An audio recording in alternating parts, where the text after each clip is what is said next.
So this question, Father Joseph Anthony, why do bad things happen to good people, is really about suffering. And I wonder if you might lead us into how we might begin to respond to it. What does it mean to ask this question in Christian life? I think it's a few things. It brings up the question of suffering. It brings up the question of evil.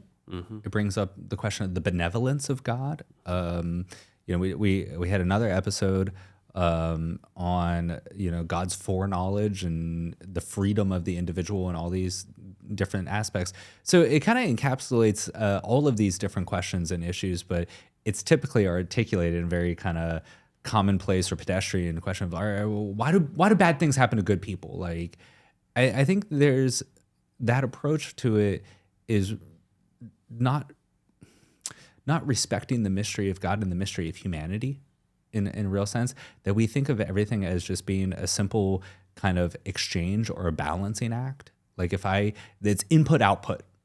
I do the good things. I say the right things. I've followed the rules. That's my input because I'm obedient and I'm upright and I do the right thing.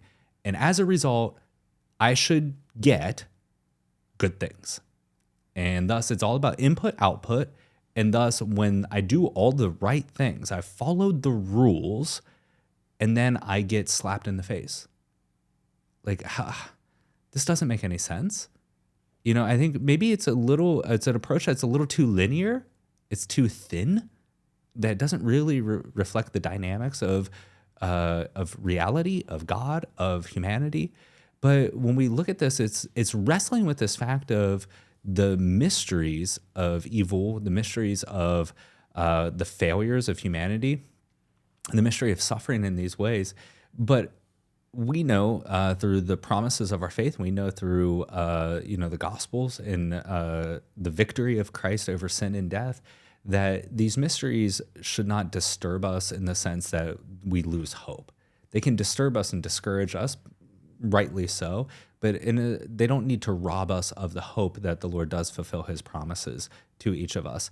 So I think before we dive into the specifics of it or really start to break down all these different aspects is to take a step back and say, are we even approaching this reality from the wrong? Are we too narrow-minded? Is it too linear, too thin, that we just think that our life on this earth, our pilgrim journey on this earth, is just simply play by the rules and get your results? It's maybe all result driven. Thus, it's an input output gain.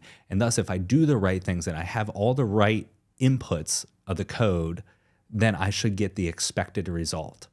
That is, I get the good things I want in that way. I think that's probably the wrong approach to it. I completely agree. I think challenging that indignation that the question represents is very important, right? Because anyone who says, why do good things happen to bad people? Well, I have an easy answer for you, is lying.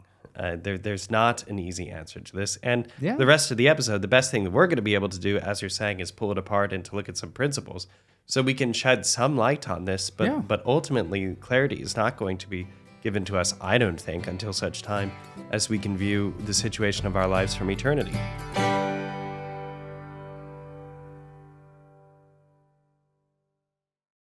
Father Bonaventure, if you had the choice between holding a toad and subscribing to a YouTube channel, what would you choose? Subscribe to a toad holding a YouTube channel. Oh my gosh. Please subscribe to a toad holding a YouTube channel, especially if it's ours. Cheers.